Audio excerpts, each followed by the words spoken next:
Les Audacieuses, le premier podcast société de Podcasters Media, recueille les confidences de femmes de tous âges, toute culture, tout milieu, qui, un jour, ont osé.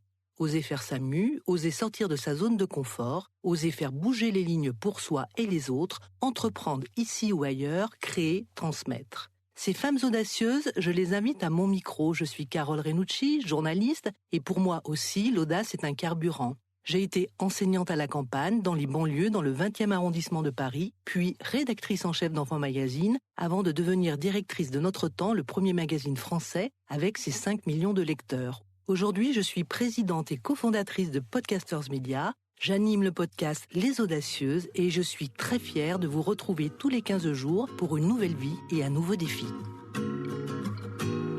Marina Tomei est comédienne. Comédienne depuis toujours, comme elle aime à le raconter. Comédienne pour raconter des histoires. Ça tombe bien car sa dernière histoire, elle va nous la raconter aujourd'hui au micro de Podcasters Media.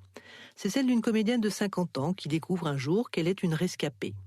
Une rescapée de cette vague silencieuse qui tente à faire disparaître les comédiennes de plus de 50 ans. Alors, ni une ni deux, elle s'érige avec quelques autres camarades au sommet d'un tunnel, celui de la comédienne de plus de 50 ans. Une histoire de femme, de société, singulière et malheureusement banale. On l'écoute. Marina, quelle comédienne êtes-vous ?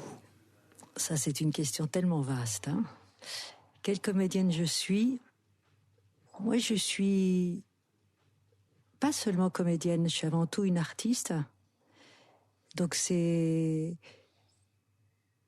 parce que je joue, j'écris, je mets en scène du théâtre, des concerts.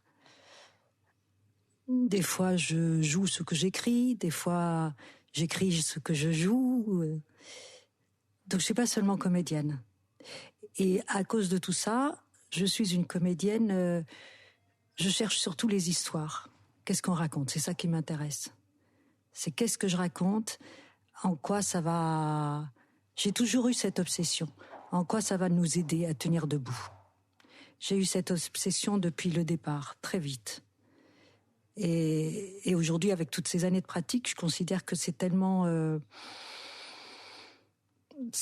parfois difficile, c'est beaucoup d'énergie, monter un spectacle, monter un film, c'est tellement de temps, c'est tellement de personnes, c'est tellement d'énergie, c'est tellement de batailles, que si c'est pas pour raconter quelque chose qui nous aide à vivre, je vois pas bien à quoi ça sert. Donc je regarde toujours ça, quand on me propose un rôle, c'est qu'est-ce que ça raconte ? Depuis toujours ? Ouais. Ce souci ? Depuis toujours, j'ai eu ce souci-là, ouais. Vous avez décidé d'être comédienne à quel âge ? Je vais y répondre aussi depuis toujours, en fait. Ouais, même, on va dire, il y a toujours des histoires mythologiques dans une famille. Et dans ma famille, l'histoire, c'est que j'allais naître dans un théâtre. Parce que ma mère a eu ses premières contractions. C'était à Buenos Aires, parce que je suis argentine. Et donc, elle est allée voir le docteur, qui était au centre de Buenos Aires, et qui lui a dit, bon, c'est pas pour tout de suite, mais restez pas trop loin. Et donc, comme eux, ils habitaient loin, elle a appelé sa sœur, qui était en répétition dans un théâtre, et elle a été voir sa sœur pour récupérer les clés de l'appartement de sa sœur pour attendre, mais là, dans le théâtre. Vous n'êtes pas née dans le théâtre, presque, quand même, presque. C'est-à-dire les premières contractions, voilà, la perte des os, voilà, peut-être. Il a tout eu et il a fallu, voilà. Donc, non, mais moi, j'ai cette sensation d'avoir toujours voulu faire ça, toujours. Jamais je n'ai eu, même si j'ai pas eu toujours une carrière formidable, même si j'ai eu des moments de trou, même si jamais, comme d'autres amis qui ont décidé de changer, de faire autre chose. Moi, jamais. C'est-à-dire que tant pis, s'il le faut, ça m'est arrivé de faire des marionnettes dans le métro, hein. Mais voilà, ce besoin j'ai fait des marionnettes dans le métro pour me payer mes cours de théâtre. Un petit boulot de jeunesse. Voilà, c'était bien. Non, comme je dis ça, je précise dans quel cadre je l'ai fait. Mais oui, j'ai toujours voulu faire ça. Puis après, plus tard, il y a eu d'autres événements. Il y a eu. Pourquoi est-ce qu'on fait ce métier ? C'est une grande question quand même. J'ai l'impression que j'y réponds de manière différente au fur et à mesure que les années passent. Ça, c'est clair. Je donnerai pas la même réponse aujourd'hui, celle que je donnais à 20 ans. Mais quand même toujours avec ce fil rouge que vous avez donné, c'est-à-dire celui d'avoir du sens par rapport à l'histoire. Ouais, de mettre du sens. J'ai vraiment ce besoin de... Enfin, pour moi, ma fréquentation de l'art, même en tant que spectatrice aussi, hein, je vais à l'art pour aller mieux. J'ai besoin de l'art qui m'éclaire sur le chaos de notre existence. Même si c'est des grands mots, c'est vraiment dans cette utopie-là que j'ai cette relation avec mon métier. Lorsque vous rencontrez des personnes qui ne vous connaissent pas du tout, quels sont les éléments de votre carrière que vous leur donnez pour indiquer le chemin que vous avez fait ? Parce que moi, j'ai vu que vous aviez fait beaucoup de théâtre, vous avez fait pas mal de télé également. Oui, alors au début, surtout, j'ai fait beaucoup de théâtre au début. J'ai commencé, comme on dit, j'ai commencé sur le tas. Hein. J'ai commencé par faire des spectacles. J'étais toute jeune, j'avais 18 ans, je sortais du lycée. D'ailleurs, au lycée, j'étais tout à fait ascolaire. Et si je tenais le coup jusqu'au bac, c'est vraiment grâce à une bande de professeurs qui faisaient des classes décloisonnées, qui nous faisaient faire des relaxations avant les interrogations de maths, qui nous faisaient... Et il y avait surtout le club d'art dramatique. Et moi, j'ai fait toute ma scolarité grâce à ce club d'art dramatique. C'est grâce à ça que j'ai tenu bon. Donc après, j'ai enchaîné, j'ai fait des spectacles. Et en fait, je voyais que les comédiens plus âgés, ils discutaient avec le metteur en scène. Parce que moi, j'étais jeune, alors le metteur en scène me disait « Vas-y, fais ça ». Bon, je faisais, j'avais pas... Et je voyais que les comédiens discutaient, parlaient du personnage, disaient mais tu crois pas que, mais attends, et ça me fascinait. Je les écoutais, je me disais waouh, comment. Et donc il y avait Claude Évrard avec qui j'avais travaillé qui m'avait dit il faut que tu ailles en cours pour apprendre ça. Donc en fait ça faisait 3 ans que je travaillais et j'ai décidé d'arrêter et de prendre des cours. Donc, moi j'ai fait aussi ce métier pour un rêve de troupe au départ. Vous aviez besoin d'une communauté, de vous retrouver dans un projet collectif. Mon rêve, c'était la troupe, quoi. C'était vraiment les troupes itinérantes. Enfin, le grand rêve, c'était ça. Un peu à la Molière. Complètement à la Molière. Complètement. Bien, vous le dites. Oui, complètement. Et puis voilà. Et puis au bout d'un moment, je me suis dit il faut que j'apprenne. Et à ce moment-là, ça a été assez compliqué d'ailleurs, parce que j'allais voir des professeurs, des cours de théâtre privés, hein. Et la plupart me disaient qu'est-ce que vous voulez qu'on vous apprenne, vous êtes comédienne, continuez. Et moi je sentais, je disais non, il y a un truc qui manque. Et j'ai frappé une dizaine de portes et à chaque fois on me disait. Et puis il y a eu 2 professeurs qui venaient, 2 comédiens, Alain Janet et Paulette France, qui venaient d'ouvrir leur cours. J'ai fait l'audition devant eux et ils m'ont dit super, tu peux jouer, il y a pas de problème, mais si tu veux tenir sur la durée, si tu veux approfondir la connaissance de toi, la connaissance de ton instrument, tu peux faire une petite pause chez nous, on te prend. Parce que les autres me refusaient carrément. Alors j'ai dit ah oui. Et j'ai beaucoup appris avec eux. D'ailleurs Alain Janet, qui nous a quittés depuis, mais Alain me faisait travailler de dos. Ça a commencé comme ça. Toutes les scènes que je passais, je veux pas te voir, de dos, retourne-toi. C'était très formateur. Oui, c'était ce qu'il me fallait parce que moi j'étais tellement habituée à la scène. Puis c'est curieux quand on a l'habitude de jouer des spectacles et qu'on va dans un cours. Dans un cours, vous passez une scène qui dure 5 minutes. Alors que moi j'étais habituée à tenir les planches pendant 1h30. Donc en 5 minutes, je voulais tout donner. Et puis voilà, de toute façon j'ai une nature un peu forte qu'il a fallu canaliser. Ça a été sa manière de m'aider à canaliser tout ça. C'est ce que vous dites. Vous dites qu'on vous appelait tête de l'art, votre prof en première. En tout cas, c'était sorti. Hein, et vous vous décriviez comme une anarchiste versus situationniste, ce qui vous semblait encore plus sexy. Oui, ça c'était l'adolescence. Oui, nous décrétions des grèves sauvages au lycée Rodin. Tout d'un coup, c'était grève sauvage. Alors on défilait, ouais. J'étais un peu une rebelle, oui. Mais il faut dire, je suis née dans un contexte particulier. Dans un contexte particulier, donc c'est vrai que la rebellitude, ça m'a passé. Bon, on m'a pas raconté Blanche-Neige, les contes de Perrault. Quand j'étais petite, pour m'endormir, on me lisait le journal du Tché, donc c'est très formateur quand même. Comment était votre maman ? Parce que je crois qu'elle a bon, comme toutes les mamans, elle a tenu une certaine place dans votre vie, mais il y a quand même sans doute eu quelques petites directions qui ont été indiquées par elle, on peut dire ça ? Oh ben, bien sûr qu'on peut dire ça. Mon père aussi, mais ma mère était une grande féministe.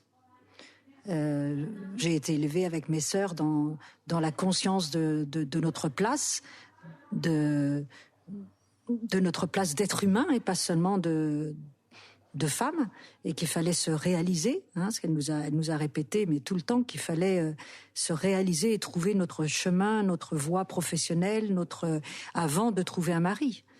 Il n'était pas question de se caser, il n'était pas question construire sa vie, c'était pas devenir mère et bâtir un foyer. Ça a été une grande direction, et c'est vrai que moi je me suis mariée, j'avais 40 ans, j'ai eu ma fille, j'avais 40 ans, et ça c'est vraiment le discours de ma mère qui m'a fait avancer comme ça. Oui, il s'agissait de se réaliser avant.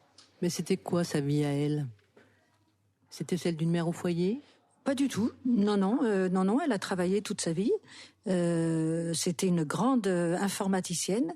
C'était même la première programmatrice sur ordinateur, des énormes ordinateurs, que ça mettait des heures à faire les programmes. Elle inventait des programmes pour les enquêtes des chercheurs en psychologie au CNRS. Non, c'est quelqu'un qui a vraiment travaillé toute sa vie. Alors, ce qu'on entend, Marina, dans vos propos, c'est une vie plutôt choisie, plutôt remplie, plutôt active et sans doute variée. Vous avez parlé du théâtre, beaucoup. Je sais que vous avez également travaillé pour la télé, pour le cinéma. Oui, alors je vous disais ça donc au début j'ai fait beaucoup de théâtre. Après je me suis arrêtée pour faire prendre des cours. Après j'ai pris goût justement aux cours, à la formation, et j'ai passé les concours et je suis entrée à la Rue Blanche. Donc j'ai fait encore 2 ans aussi à l'école de la Rue Blanche. Ça s'appelait comme ça, maintenant ça s'appelle l'ENSAT, c'est à Lyon. Mais à l'époque c'était Rue Blanche à Paris, donc ça s'appelait la Rue Blanche, on disait. Et après, j'ai fait au sortir de la Rue Blanche. Alors là, par contre, tous mes camarades étaient employés et moi pas. Tout le monde avait dit, on passait des scènes à la sortie, donc tout le monde avait dit, oh là là, quelle personnalité, mais aucun contrat en perspective. Et donc là, j'étais avec François Morel à la Rue Blanche, et on a ensemble monté un spectacle. On a fait un duo comique ensemble. Et puis ensuite, j'ai fait un one-woman show, comme on disait à l'époque, puisque je savais faire rire. Et j'ai pris une chaise, 3 projos, et puis voilà, j'ai parlé. Et puis ensuite, comment se sont déroulées alors ces quelques décennies, 2, 3, allez, qui nous amènent jusqu'à aujourd'hui? Oui, beaucoup plus, vous pouvez le dire. J'ai aucun problème avec l'âge. Je crois que l'âge est pour moi aussi synonyme de vécu, d'expérience, de beauté. Donc je ne le cache pas du tout. Ça fait partie de mes combats d'ailleurs. Ces dernières années, on me connaît un peu aussi pour ça. Mais je regrette pas du tout l'âge que j'ai. Je me sens tellement mieux aujourd'hui qu'avant qu'il n'y a vraiment pas de souci avec ça. Alors, ces années, j'y reviens, elles ont été bien remplies. Et puis, à un moment donné, il y a eu un événement dans votre vie. Vous avez passé une visite médicale. C'était ça. Oui, et alors, là, il s'est passé quelque chose. Vous nous racontez? Oui, tout à fait. Donc, juste pour finir, parce que c'est vrai que je me perds des fois, pardon, je fais des digressions. Mais donc, il y a eu le théâtre, et puis à un moment, il y a eu le cinéma. Et puis je suis devenue maman, et j'ai trouvé que le cinéma correspondait mieux aussi à mon rythme de vie, parce que j'avais pas envie. Je suis une maman très mama, très latine, donc j'avais envie de profiter de ma fille et de vivre cette aventure-là pleinement. Donc j'ai arrêté de faire du théâtre et j'ai préféré à ce moment-là tourner à la télévision et au cinéma. Et puis, donc pour répondre à votre question, et puis la cinquantaine approchant. Tiens, il y avait un peu moins de rôle. Et un jour, je fais une visite, je passe la visite médicale, une visite qu'on doit toujours passer dans le métier régulièrement. Et la docteure qui me reçoit me dit alors est-ce que ça va, est-ce que vous travaillez, comment ça se passe? Alors je dis écoutez, non, c'est vrai qu'en ce moment un peu moins qu'avant, je sais pas ce qui se passe, peut-être parce qu'on se remet toujours en cause, faut savoir ça en général. Toute femme qui subit une discrimination sexiste, parce que c'est de ça dont il s'agit, les moins de rôles, moins de représentation à partir d'un certain âge, c'est une discrimination sexiste. Et à chaque fois qu'on subit ça, quand on est une femme, on pense que c'est de sa faute. On pense d'abord que c'est de sa faute. Et moi, je pensais à l'époque, tiens, je vieillis mal, j'ai raté le coche, j'ai pas cultivé mes réseaux. J'ai pas fait les bonnes rencontres. J'ai pas su cultiver les bonnes rencontres. Peut-être je suis devenue ringarde, je sais plus jouer, la manière de jouer change. Enfin, c'était moi la responsable. Hein. Et donc, quand j'ai rencontré cette docteure, c'était très important. Parce qu'elle me dit, vous savez, vous n'êtes pas la seule. Et c'est à tel point qu'on a constaté que les intermittentes, parce qu'à l'époque elle me parlait pas seulement des comédiennes, mais des intermittentes, vers la cinquantaine, elles envoyaient de moins en moins, et des comédiennes alors presque plus du tout. À tel point qu'elles se sont quand même posé des questions et qu'elles ont décidé de mener une enquête en relation avec des sociologues de l'université. Donc c'est une grosse enquête qui a été faite à ce moment-là. Et qui ont constaté qu'effectivement, vers la cinquantaine, il n'y a plus de rôle pour les comédiennes. Donc elles disparaissent. Elles disparaissent. Et elle me dit ça, je dis ah bon, alors c'est pas que moi. Tout d'un coup, il y a un champ qui s'ouvre. Tout d'un coup, c'est pas moi la coupable, c'est pas moi la fautive, c'est pas. Et donc je me rends compte que c'est un phénomène de société. Et elle me dit, mais si, regardez, voilà les chiffres. Et elle me sort, dans son armoire, il y avait des flyers, et elle me sort tout ça. Je regarde, je dis, mais c'est passionnant, mais pourquoi vous l'avez pas mis dans les couloirs? Pendant que j'étais là, j'attendais, enfin j'aurais aimé voir ça, hein, pouvoir me documenter. Et elle me dit, non, le directeur ne veut pas. Elle me sort une grande affiche. Je dis, mais pourquoi vous la placardez pas sur le mur? Le directeur ne veut pas. Donc une étude avait été menée, et il ne fallait pas en parler. Parce qu'on en était là. Non seulement les femmes de plus de 50 ans disparaissent des fictions, mais en plus, il faut se taire. Il faut disparaître et ne rien dire. Pourquoi elle vous en a parlé à vous? Selon vous? Ça, alors, je ne me suis jamais posé cette question. Elle a dû sentir qu'elle avait face à elle la bonne cliente, peut-être, non? Elle a peut-être senti qu'elle avait la bonne cliente, oui. Peut-être qu'elle a senti que je pourrais en faire quelque chose. Parce que moi, évidemment, j'ai immédiatement dit, mais vous allez me donner ça. Moi, je vais sortir ces documents d'ici. C'est pas supportable. Donc, elle a bien senti en vous la porteuse de bataille, si je puis dire, pour renouer avec ce qu'on s'est dit tout à l'heure. Et l'énergie, bien sûr. Quand j'avais fait la première radio que j'avais fait à France Culture, c'était le premier retour que j'avais eu sur ma voix. Jeanne Rollin-Weiss, je ne sais pas si vous vous souvenez, c'était une grande réalisatrice de France Culture de fiction. Et elle m'avait dit, vous avez une énergie populaire dans la voix. J'ai mis longtemps à comprendre. On met du temps à savoir, vous m'avez dit quelle comédienne vous êtes. On met tellement de temps. Enfin, moi en tout cas. Je mets tellement de temps à saisir tout ça. Et donc voilà, donc je lui ai dit à cette docteure, je lui ai dit, mais vous allez me donner les papiers, je vais sortir avec ça, je vais en faire quelque chose. Et elle m'a même dit cette chose incroyable, elle m'a dit, oui, mais cachez-les sous le manteau qu'on ne vous voit pas. Rendez compte? C'est quand même insensé. Donc vous êtes partie avec votre... Et je suis partie comme dans un film de Marx Brothers, avec sous mon manteau l'affiche, les flyers. Et alors qu'est-ce que vous en avez fait? J'avais envie d'ouvrir quand même. Comment ça s'est transformé? Alors je me suis demandé, une fois dehors, qu'est-ce que je vais en faire? Au début, je me suis dit, je vais écrire lettre ouverte au scénariste. J'étais dans l'erreur d'ailleurs, parce que la faute n'est pas des scénaristes, en tout cas pas seulement, si faute il y a. Après, je me suis dit, non, il faut pas que je fasse ça toute seule. Voilà, toute seule, je vais juste crier, hurler dans le désert. Enfin, ça n'a aucun sens. Puisque ce problème est collectif, il faut mener ça au sein d'un collectif. Donc, j'ai été voir les gens de HF. Mais HF, vous pouvez préciser? Oui, alors c'est le mouvement HF qui milite, qui travaille pour l'égalité homme-femme dans le secteur de la culture. Mais à l'époque, en tout cas, elles étaient très occupées par... elles menaient des études là-dessus, formidables d'ailleurs, sur la place des femmes, mais au poste de pouvoir, je dirais, en tant que directrice de CDN, en tant que... Voilà, elles ont fait un énorme travail, elles ont nommé les choses, parce que c'est toujours la même histoire. Pour nommer les choses, il faut des chiffres. Voilà. Il y avait une dame, une grande entrepreneuse qui avait dit pour compter, il faut se compter. Et elle a raison. Il faut des chiffres, et non seulement il faut des chiffres, mais aussi il faut des objectifs par rapport aux chiffres. Sinon, on n'avance pas. Les chartes, etc., c'est formidable. Il faut le faire parce qu'il faut nommer les choses. Il faut briser l'omerta. Il faut ne serait-ce que réfléchir, élaborer une pensée sur la chose. Mais sans chiffres et sans objectifs chiffrés, bon, il n'y a pas vraiment d'avancée dans ce type de combat. C'est quelque chose que vous tenez de cette petite traversée du temps, là, les 3 dernières années. Oui, ça vous avez appris. J'ai appris ça, oui.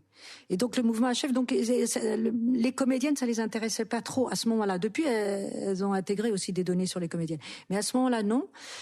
Et donc je me dis mince, qu'est-ce que je vais faire? Je continuais, j'en parlais autour de moi. Je me disais, et puis des acteurs et des actrices ont créé une association qui est la AAFA, Association des acteurs actrices de France associés, acteurs de France associés.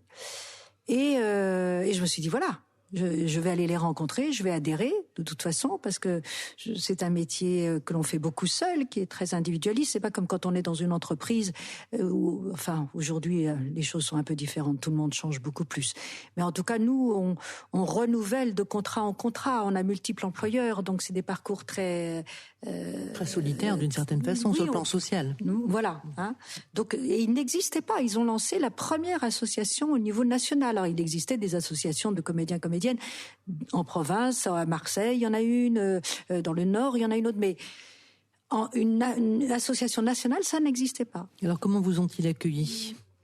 On veut très bien, parce que toute personne qui vient, l'association existe grâce à ce que ceux qui y participent font, hein, donc ils étaient ravis, et j'ai lancé très vite, j'ai dit voilà, moi je voudrais travailler sur cette question que j'ai nommée au départ tunnel de la comédienne de 50 ans. J'ai nommé comme ça au départ parce que j'avais la sensation erronée. On n'avait pas vu les chiffres encore, donc je croyais qu'on disparaissait à la cinquantaine pour réapparaître en tant que grand-mère. Voilà. Mais ce n'est pas le cas. Eh ben, c'est pas le cas. Quand on regarde les chiffres, oui. Ça n'est pas le cas. On disparaît et puis on disparaît, point. On revient pas, en fait.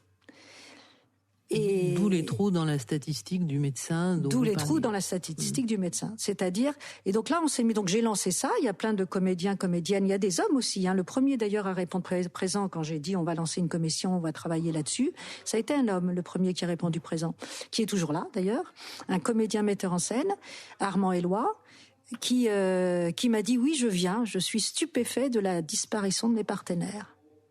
Parce que c'est ça, les hommes, ils avancent avec les copines d'école, avec les collègues, etc. Et puis un jour, on disparaît. Vous dites, je l'ai lu dans votre bio, que à 30 ans déjà, les comédiennes se sentent trop âgées. Mais bien sûr, à 30 ans, c'est déjà l'angoisse de l'âge. Mais c'est-à-dire que les femmes sont complètement dans l'angoisse permanente de l'âge, de leur apparence physique. Mais la question de disparaître à 50 ans, ça va au-delà du problème de la comédienne. Moi, c'est pour ça que je me bats. C'est une question très importante. C'est une question, l'axe, c'est les représentations. Parce que si c'était juste un combat corporatiste pour que les comédiennes travaillent passé 50 ans, bon, ça serait de toute façon bien pour les comédiennes, mais c'est pas ça le problème. Le problème, c'est que ça veut dire que dans les fictions, dans les films aujourd'hui, ce qu'on raconte au monde, c'est que la femme, elle n'existe pas après 50 ans. Il n'y a pas de femme après 50 ans qui soit représentée. C'est incroyable. Alors qu'aujourd'hui en France, d'après les chiffres de l'INSEE qu'on a découvert, aujourd'hui en France, une femme majeure sur 2 a plus de 50 ans. Donc c'est une forme de déni. Mais c'est un déni total. C'est pas une forme de déni, c'est un déni total. Donc c'est un délit. C'est un délit, je suis d'accord. Un déni qui est un délit, absolument. Bien vu, je reprendrai la formule. Mais c'est très grave parce que les fictions donnent avoir des modèles. Il y a dans un double mouvement, hein, les fictions c'est à la fois le modèle et à la fois le miroir du monde. Donc au niveau du miroir, on n'est pas représenté, donc c'est très anxiogène. Et au niveau du modèle, qu'est-ce qu'on donne comme modèle à nos enfants? Qu'est-ce qu'on leur raconte? Donc on raconte aux filles comme aux garçons, hein, on raconte qu'une femme, arrivée à 50 ans, elle disparaît. Ça veut dire quoi? Ça veut dire qu'à la ménopause, parce qu'il faut le nommer, à la ménopause, elle sert plus à rien, on la jette à la poubelle. Donc en 2019, on va être bientôt en 2020, quand le podcast sera 2020. Donc en 2020, une femme, ça reste un ventre qui procrée. C'est ça, c'est lié à la fertilité. Bien sûr, une femme, c'est un ventre qui procrée. On est encore complètement coincé dans une pensée tout à fait archaïque. C'est Françoise Héritier qui parle de ça, d'une pensée archaïque. Elle nomme ça les marmites. C'est-à-dire que depuis la nuit des temps, les femmes se sont posé la question d'où viennent les enfants. Comment ça se fait qu'un enfant, garçon ou fille, peut sortir d'un être qui est femme, et depuis toujours. Et donc, quand la marmite est usée, on la jette et on en prend une plus jeune. On nous jette à la poubelle. Et donc c'est terrible parce que c'est quand même à 50 ans que les femmes, comme les hommes d'ailleurs, c'est quand même à 50 ans que tous, hommes et femmes, nous arrivons à notre maturité, nous arrivons à notre puissance professionnelle, à notre puissance psychique, à notre expérience personnelle de vie. Et c'est au moment où nous sommes dans le mieux de nous-mêmes qu'on n'est pas représentés. On nous met un petit couvercle sur la tête pour reprendre et rejoindre l'image que vous avez utilisée de la casserole. Est-ce que les femmes ont une responsabilité, selon vous, dans cette conception de la femme de 50 ans ? Moi, je dirais que, parce qu'on nous pose toujours ces questions, est-ce que c'est de la faute aux femmes, est-ce que c'est la faute aux hommes, ou dans le métier, est-ce que c'est de la faute aux scénaristes, est-ce que c'est de la faute aux producteurs, c'est la faute au réal ? Non, on est dans une pensée, le sociologue Éric Masset appelle ça le conformisme provisoire. C'est-à-dire, c'est un système de pensée. Et on est là-dedans et on reproduit les clichés sans s'en rendre compte. C'est pour ça qu'on s'est mis à nommer les choses, à briser l'omerta, parce qu'au début on nous disait « Oh, mais c'est comme ça, c'est normal, c'est la société de jeunisme, qu'est-ce que tu veux, ça a toujours été comme ça ?» Eh ben non, ça a toujours été comme ça et maintenant, on va faire en sorte que ça change, que ça évolue. On va briser l'omerta, on va en parler. Et c'est un danger de parler de ces choses-là dans le métier. Parce que comme toute parole qui s'élève contre un ordre établi, ça dérange. Oui, mais en même temps, comme la femme de plus de 50 ans disparaît, comme vous l'avez dit, finalement, le danger devient un peu infime. Oui, le danger, il est que les petits quelques rôles qui restent, ils ne seront pas pour vous. Non, mais moi, là où j'en suis, je me pose tellement pas la question sous le problème du danger. Je le dis parce que certaines d'entre nous ont eu des problèmes. Certaines d'entre nous qui se battent dans la commission n'en parlent pas sur Facebook, n'en parlent pas publiquement, refusent les interviews.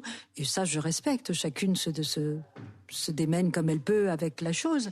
Moi, encore une fois, j'ai été élevée au biberon du Tché, donc je fais ce que j'ai à faire, c'est tout, et peu importe. De toute façon, oui, c'est vrai qu'il y a des gens qui sont fâchés avec moi, même des copains, je m'y attendais pas, qui prennent très mal ce combat.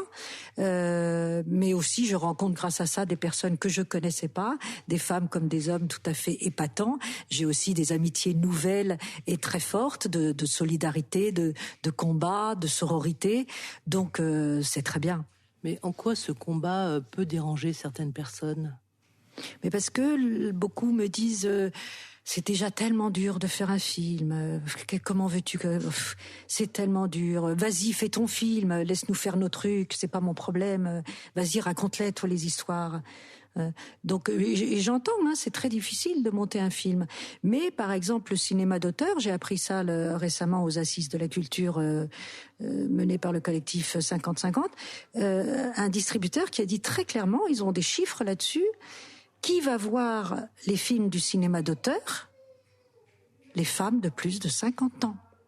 Donc ça, il faut l'entendre. Il y a un moment, il faut entendre que ce sont les spectatrices, ce sont les femmes de plus de 50 ans. Donc c'est pas possible que le cinéma d'auteur continue. Donc c'est faux quand ils disent ah oui mais on veut des jeunes à l'écran, on veut des. Et qui remplit les salles de théâtre ? Beaucoup de femmes et d'hommes aussi d'ailleurs de plus de 50 ans. Donc c'est effectivement un public qui compte. Donc je me disais à un moment on va lancer la grève. La grève des spectatrices de plus de 50 ans. Si on n'est pas représenté, on n'y va plus. Parce que c'est très anxiogène aussi de voir un miroir, puisque les fictions sont le miroir de notre monde. On vous présente un miroir où vous n'êtes pas. Je fais ça souvent parce que depuis qu'on mène ce combat, et la presse nous a beaucoup relayé, c'est formidable d'ailleurs, les médias nous ont beaucoup relayé parce qu'ils ont bien saisi que c'était un enjeu de société. Parce que qui n'est pas représenté n'existe pas. Il est là l'enjeu de société. On se bat pas pour les comédiennes, on se bat pour la représentation des femmes de plus de 50 ans parce que si elles ne sont pas représentées dans leur puissance, elles ne peuvent pas non plus dans les entreprises avoir accès aux postes importants. Il y a l'une d'entre nous malheureusement a été agressée récemment dans le métro. Elle est allée au commissariat et la femme qui l'a reçue lui dit « Ah, vous êtes comédienne ? Eh ben, vous savez, c'est drôle, il y a une jeune comédienne qui est venue la semaine dernière faire un stage chez nous pour faire, justement, elle doit faire dans une série, elle doit faire commissaire, elle doit faire... » Elle dit « Mais c'est pas possible, elle a 30 ans. On n'accède pas à ce poste à 30 ans. Il faut avoir minimum 50 ans. » lui dit la policière qui la reçoit. Disent que c'est pas possible, qu'est-ce qu'il raconte à la télé ? Donc les gens le savent bien. Depuis, on a des tas de spectateurs, de spectatrices qui nous écrivent « Mais il y en a marre de des films de télé où les hommes en couple, ils ont 50, 60 ans, ils sont toujours avec une jeunette de 25 ans. Les scénarios, vous lisez « Une secrétaire expérimentée ». Elle a 30 ans, on est une secrétaire expérimentée. Donc c'est vraiment... mais c'est important, c'est de notre responsabilité. C'est pour ça que tout à l'heure je vous reprenais quand vous disiez dans les 2-3 ans qui nous séparent. Non, c'est pas 2-3 ans, c'est 40 ans qui nous séparent du moment que je vous racontais au moment où on parle. J'ai 60 ans aujourd'hui. Et ces 60 ans, c'est de l'expérience, c'est de la maturité. Je vous aurais vraiment pas parlé comme ça quand j'avais 20 ans. J'étais pas... Marina, votre combat, utilisons ce mot parce qu'il ne vous fait pas peur et puis puisque c'est la réalité. Oui, c'est un combat, on retrousse nos manches. Alors voilà, concrètement, comment vous vous y prenez ? Vous nous avez parlé des médias que vous avez alertés, et quoi d'autre ? Alors nous avons lancé une table ronde où nous avons invité tous les corps de métier de notre profession, parce que puisqu'il s'agit d'un conformisme provisoire, d'une pensée construite et non pas innée, d'une pensée construite. On peut donc en construire une autre, et pour cela, il faut réfléchir.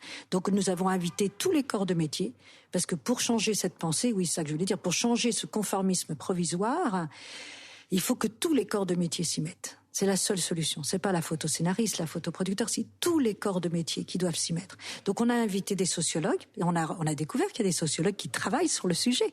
Des gens très très passionnants qui travaillent sur les représentations de la ménopause, qui travaillent sur le vieillissement des stars. Voilà, et on a fait une grande table ronde au cinéma des cinéastes où on a invité la profession et des castings et des réalisateurs, et on a débattu sur ce sujet. C'était tout à fait passionnant. C'est là où la presse était là et a commencé à relayer. Nous comptons aussi, et donc pour compter, il faut se compter. Donc on s'est dit très bien, on va compter, c'est-à-dire on a chacune pris une dizaine de films et on a été voir dans chaque film, eh bien sur tous les films français sortis en 2015, vous savez combien il y a de rôles d'actrices de plus de 50 ans ? Non, dites-nous. 8%. Et en 2016, c'est pire. On a refait en se disant, c'est peut-être une année mauvaise, refaisons, voyons voir. En 2016, sur tous les films français sortis en 2016, le nombre d'actrices de plus de 50 ans, c'est 6%. C'est peu, effectivement.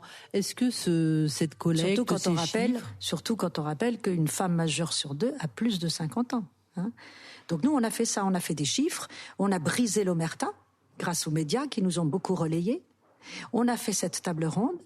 On a lancé un manifeste qui est toujours d'ailleurs signable en ligne sur change.org, qui s'appelle le manifeste AAFA Tunnel des 50, qui est signé par la profession mais aussi par le public. Il y a une ligne vraiment pour le public. Et on dit, mais on a fait des propositions. Comment changer ça ? Vous avez été reçu par Marlène Schiappa ? Nous avons été bien sûr reçus par Marlène Schiappa. Même avant Marlène Schiappa, nous avons surtout été reçus par Laurence Rossignol, qui à l'époque a lancé un concours pour les associations, toute une aventure sur sexisme pas notre genre. Notre commission avait eu le prix du public de sexisme pas notre genre. Nous faisons maintenant, il y a une association qui s'appelle Ensemble contre le sexisme, qui réunit des réseaux féminins d'entreprises, des associations, et nous en faisons partie, on se bat aussi là-dessus. On participe au collectif 50-50. Voilà, on fait plein de choses pour faire avancer la conscience, parce qu'il faut prendre conscience de ce qui se passe pour ne pas reproduire les clichés dans les fictions. Parce que c'est très important que les fictions cessent de montrer juste des femmes désirables, baisables, enfantables, pour dire les choses comme elles sont. Si on sort de ça, alors les femmes, dans la société, vont pouvoir trouver une autre place. Est-ce que ce discours, je ne sais pas s'il faut dire féministe, je dirais nécessaire, est-ce qu'il est porté aussi par des femmes de 30 ans, comédiennes ou non ? Je pense à ça par rapport au mouvement féministe porté par les trentenaires. Alors je dirais que c'est un discours tout à fait féministe, je n'en ai pas ni honte ni je ne m'en cache, c'est tout à fait féministe. À partir du moment, féministe c'est quoi? C'est se battre pour l'égalité des droits hommes-femmes. Nous nous battons bien pour l'égalité des droits hommes-femmes. Donc c'est un combat féministe, totalement. Ce que je voulais dire, c'est que c'était surtout, je dirais, un programme ou un projet ou une mission ou un combat sociétal, c'est-à-dire qui appartient à la société tout entière, hommes et femmes associés, pour ne pas dire confondus. Oui, absolument, parce que encore une fois, il y a des hommes dans notre commission. Il y a beaucoup d'hommes qui ont pris vraiment, qui ont fait le relais dans les médias, beaucoup d'hommes, pas que des femmes, parce que c'est un problème de société. Est-ce que Marina, vous avez le sentiment que ça fait bouger des choses dans la tête de ceux qui font avancer, évoluer le cinéma, le théâtre, la culture en général? Moi, je dirais que ça, c'est trop tôt pour le dire. Mais je crois quand même, il y a déjà une prise de conscience. Au niveau des castings, je sais qu'il y a plusieurs castings qui y pensent régulièrement, que quand elles voient Michel, homme de 50 ans bedonnant, elles se disent, tiens, ben on va faire une Michel Le. Hein, c'est-à-dire, nous, c'est ça les propositions qu'on a fait dans le manifeste, que s'il y a des rôles d'hommes de 50 ans, dans les scénarios, qu'on regarde si ça change pas l'histoire, si ça change pas le destin du personnage principal et qu'il rencontre une femme de plus de 50 ans, est-ce que c'est possible de changer? De même, quand il y a une femme de jeune, de 25-30 ans, si on lui donne un peu plus d'âge, est-ce que ça change l'histoire? Et donc, chacun œuvre petit à petit, mais bien sûr, ça met du temps. Moi, vous savez, parce que les représentations, puis là, je vous ai parlé des chiffres, mais il y a aussi la notion de qualité des rôles. Souvent, les femmes de plus de 50 ans sont représentées comme des mégères. Hein, moi, un des derniers rôles que j'ai eu à la télévision, j'en parle souvent dans les interviews parce que ça m'avait choqué. Lorsque je reçois le scénario, lorsqu'apparaît mon personnage dans le scénario, le texte dit « une cinquantenaire sans sexe et sans âge ». Et alors, comment réagissez-vous? C'est terrible, non? Une cinquantenaire sans sexe et sans âge. En plus, ça dit tout et son contraire. Donc c'est une cinquantenaire, donc c'est une femme et pas un homme. Donc déjà sans sexe, non, elle a un sexe, c'est une femme. Et sans âge, ben c'est faux, c'est 50. C'est-à-dire qu'elle est plus désirable. Elle n'est plus désirable. Parce c'est ça que ça veut dire. C'est celui qui l'a écrit, qui a écrit ce scénario. C'est une cinquantenaire frustrée, cassée, pas baisable. C'est ça que ça veut dire. Et alors, vous avez réagi là-dessus, à ce moment-là, lorsque vous prenez connaissance de ce libellé, cette formulation dans le scénario? Ben, vous savez, moi je suis comédienne, donc je me dis, il faut que je décroche le rôle quand même. Et c'est de l'intérieur ensuite que je combats. Donc j'ai bossé, j'ai eu le rôle, c'est moi qui l'ai fait. Et à l'intérieur de ça, je me suis amusée. Les jeunes femmes de 30 ans qui portent la cause féminine, ou féministe plutôt, qu'est-ce que vous en pensez? Alors moi, Est-ce que vous vous sentez, je dirais, en affinité par rapport à ce combat que nous venons de décrire? Est-ce que c'est le même? Est-ce qu'il y a un lien? Dites-nous. Alors moi, je suis épatée. Je suis épatée, heureuse de les voir agir, de les voir combattre. Je suis... Bon, c'est pas du tout la même époque. Hein. Moi, 30 ans, j'étais féministe déjà, mais c'était dans les années 90, donc j'étais complètement dans le reflux de la vague des 70. Quand je me disais féministe, c'était vraiment pas bien vu et c'était associé aussitôt à hystérique. Voilà. Aujourd'hui, on n'est pas du tout à cette époque-là. Aujourd'hui, c'est un mouvement de révolution mondiale. Hein, j'emploie ce mot. J'espère que ce sera vraiment une révolution et pas seulement une révolte. J'espère qu'on va y arriver. Ça arrive très rarement dans un siècle, une fois par siècle, je crois. Il faut pas qu'on rate ce coche-là. C'est vraiment un moment très important. Et je vois que les trentenaires féministes, elles s'en saisissent. Elles ont beaucoup plus accès aux informations qu'on ne l'avait à l'époque, grâce à Internet, grâce au réseau. Enfin, ça n'a rien à voir. Donc, elles sont beaucoup plus éduquées qu'on ne l'était nous-mêmes. Elles ont accès à des livres, elles ont accès aux textes fondamentaux, elles ont du féminisme. Enfin, elles ont d'une culture, elles ont une pensée aiguisée, une puissance d'analyse, une puissance d'action, même si c'est difficile de faire des généralités comme ça, parce qu'elles sont nombreuses et c'est des personnes, et puis il y a des groupes différents qui pensent différemment les choses. Mais en gros, ce sont des battantes, Elles font parfois même des actions extrêmes, et je pense qu'elles ont raison. Peut-être je serais féminine si j'avais 30 ans aujourd'hui. Je les trouve remarquables. Et puis aussi, elles dépassent. Nous, on était un peu, je dirais, elles sont plus intersectionnelles que nous. Voilà, le féminisme a gagné, c'est-à-dire que le féminisme ne considère plus seulement les questions de sexe, de genre, mais aussi les questions de classe sociale, les questions sur le fait d'être racisé ou pas, et elles englobent tout ça. Donc dans une pensée plus systémique qu'on ne l'était. Et ça, je trouve ça formidable. Plus ouverte sur le monde. Plus ouverte sur le monde, voilà. Et vous me dites comment ça se passe entre nous, mais ce qui est très très agréable, c'est que il me semble que nos deux générations s'entendent à merveille. Il me semble que nos deux générations s'entendent à merveille. Moi, j'ai plein de jeunes trentenaires féministes, alors plutôt des artistes, parce que chacune se bat, on peut pas être sur tous les plans. Mais j'ai beaucoup de jeunes artistes qui veulent témoigner de ce qui se passe, hein, et qui veulent me rencontrer, qui veulent peut-être collaborer. Enfin, vraiment, j'essaye vu le temps imparti, hein, c'est toujours compliqué, mais j'essaye vraiment de répondre présente à leurs appels, parce qu'il me semble qu'elles sont désireuses de notre apport, et moi je suis désireuse aussi de ce qu'elles nous amènent, et j'essaye vraiment de répondre présente, soit en lisant les choses qu'elles écrivent, soit voilà, vraiment je fais ce que je peux dans ce sens-là. Il y a une grande sororité intergénérationnelle qui est magnifique. Marina, vous nous avez dit tout à l'heure que vous aviez une fille de 20 ans. Presque. Elle va les avoir. 19 peut-être. Oui, bon. Oui. Qu'est-ce qu'elle pense de sa maman? Quelle image elle vous renvoie de vous? Ah, c'est difficile de parler pour elle. On a une très très belle relation. On s'entend très bien. Je l'amuse beaucoup avec tout ça. Elle est très différente de moi. C'est pas du tout une artiste. Elle veut être chercheuse en sciences cognitives. Elle veut travailler sur la créativité. Comment ça marche dans le cerveau, la créativité. Elle est passionnante, elle est équilibrée, elle a la tête sur les épaules, elle est intelligente, elle est en prépa, elle va tenter les concours. Elle est très intelligente, très douée, très. Donc la maman est très fière, a raison. Oui, fière, très très heureuse de la voir s'épanouir, de la voir s'épanouir comme elle le fait. Et je crois que je lui plais, je crois que je l'amuse, je crois qu'on vit bien ensemble, En tout cas, vous rayonnez dès lors que vous en parlez. Donc j'imagine que la relation doit être rayonnante. Oui, c'est fort, on s'est rencontrés. Comment peut-on vous aider? Écoutez, la première chose, c'est de relayer notre manifeste. On ne l'a pas encore remis, on souhaite le remettre à nos ministres de tutelle, au ministre de la Culture et aussi à Marlène Schiappa. On ne l'a pas encore fait, on est en attente d'un rendez-vous. Ce dont on a besoin, si jamais quelqu'un... alors pour tout le monde peut signer ce manifeste, qu'on trouve manifeste à Afat Tunnel des 50 sur change.org. Mais là, nous, on en est depuis 2 ans, on se bat, on frappe aux portes et on n'arrive pas. Donc, je lance à chaque fois un appel. Nous, on demande une étude genrée. Nous sommes la seule profession où il n'y a pas encore d'études genrées. Alors à chaque fois on nous dit mais si, regardez là, non, on est mélangé avec les castings, mais si, regardez là, mais non, c'est l'Europe. Nous ce qu'on veut c'est la France. Voilà, on demande une étude genrée par âge. On a eu plusieurs rencontres avec Agnès Salle, au ministère de la Culture. On a eu plusieurs rencontres avec le CNC. Voilà, chacun se renvoie la balle.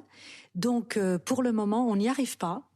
Et nous, ce qu'on demande, si quelqu'un a le pouvoir de nous aider et de faire cette étude, de faire que cette étude soit faite, parce qu'il faut des chiffres, et que tant qu'il n'y a pas les chiffres officiels, on ne pourra pas avancer. Parce que l'idée, quand même, pour que ça bouge, c'est de mettre un bonus financier sur les films. C'est-à-dire, comme ils en parlent aux États-Unis, un bonus financier pour les films qui représenteraient, si le film se passe bien sûr à notre époque, mais et en France, qui représenterait notre société dans sa réalité démographique, ethnique, racisée, et aussi de l'âge. Alors quand vous dites bonus, pour aller jusqu'au bout de l'idée, ça veut dire quoi? Ça veut dire que, c'est de même qu'il y a en ce moment un bonus financier s'il y a une parité technicien-technicienne, il y aurait un bonus financier, je parle de bonus financier, parce qu'on ne peut fonctionner que comme ça, en apportant une subvention au film qui ferait cet effort-là. Parce qu'il s'agit d'un effort au départ pour changer nos mécanismes. Il s'agit d'une volonté. Donc voilà, en mettant un bonus financier, ça peut propulser cet effort, l'encourager. Voilà. Mais pour ça, il y a vraiment besoin de cette étude genrée. Et là-dessus, on a du mal, ça passe pas, ça se renvoie la balle entre le CNC, le ministère de la Culture, et on attend vraiment que ça s'enclenche. Alors, à bon entendeur, on va pas dire salut, mais signature. Voilà. Avant de vous quitter, vous avez parlé beaucoup du collectif, Oui. sauf que, à partir du mois de janvier 2020 et jusqu'en avril, vous êtes seul en scène. Vous nous parlez un petit peu de ce spectacle ? Oui, absolument. Alors, donc j'ai écrit un seul en scène. C'est le 3e spectacle que j'écris comme ça, qui sont des spectacles autofictionnels, je dirais. Ça s'appelle La Lune en plein jour. Ça va être au Théâtre de la Huchette, du 13 janvier au 6 avril, tous les lundis, à 20h. La mise en scène est de Anouche Settebon. Et c'est un spectacle où je parle de ma vie, de choses... J'ai pris des moments particuliers de ma vie que j'ai vécu d'une manière très aiguë, comme un accident de camion. Je me suis fait écraser par un camion, donc j'ai été dans le grand tunnel gris, j'ai rencontré la grande lumière blanche, j'ai parlé à Dieu, je suis revenue dans mon corps et sur terre. Je parle de l'exil d'Argentine, dont je suis partie quand j'étais petite, et de la dichotomie profonde, de la fissure en soi profonde que cela crée, comment on fait, parce qu'il faut beaucoup de temps. Il faut beaucoup de temps ensuite pour recréer du lien à l'intérieur de soi, pour ressouder les morceaux épars. Ça prend du temps, ça demande de l'âge, encore une fois. Et je témoigne de ça à partir d'une histoire où ma fille, justement, quand elle était petite, me demandait toujours que je raconte l'histoire de notre lignée de femmes. Et donc je lui racontais, depuis son arrière-grand-mère, sa grand-mère, sa mère. Et un jour, cette histoire que je racontais toujours, c'était devenu comme une ritournelle. Et un jour, elle me dit, et moi, qu'est-ce que je vais faire ? Et moi, maman, qu'est-ce que je vais faire ? Et donc voilà, ça a été le départ de cette écriture, parce qu'à partir du moment où elle se met à la proue de sa lignée, ça m'oblige à avoir trouvé réponse moi-même. Ça active la nécessité de trouver ma réponse. Et donc je raconte ça, parce que je crois que quand on vit des choses si particulières, on découvre une parcelle d'humanité, et qu'il est de notre devoir de le transmettre aux autres, toujours dans le sens d'aider les autres à tenir debout, de témoigner de cet élan de vie et de la résilience toujours possible. Alors c'est bien de vie dont il s'agit depuis le début de votre histoire, hein, vous nous l'avez dit, du sens de la vie, des histoires à raconter. Votre pièce est un hymne à la vie. Moi, je vous souhaite de bien poursuivre le chemin, et en tout cas, avec plein de reconnaissance et puis de positivité dans votre combat. Merci beaucoup, Marina. Merci à vous. Merci beaucoup. Vous venez d'écouter le premier épisode des Audacieuses de Podcasters Media. Nous espérons que vous avez passé un bon moment. Si c'est le cas, surtout n'hésitez pas à le faire savoir à vos proches. Vous pouvez aussi le dire sur les réseaux sociaux et nous mettre 5 étoiles sur vos plateformes d'écoute et applications préférées. Enfin, écoutez-nous, réécoutez-nous et donnez-nous de vos nouvelles sur notre site www.podcastersmedia.com, onglet Contact. À très vite.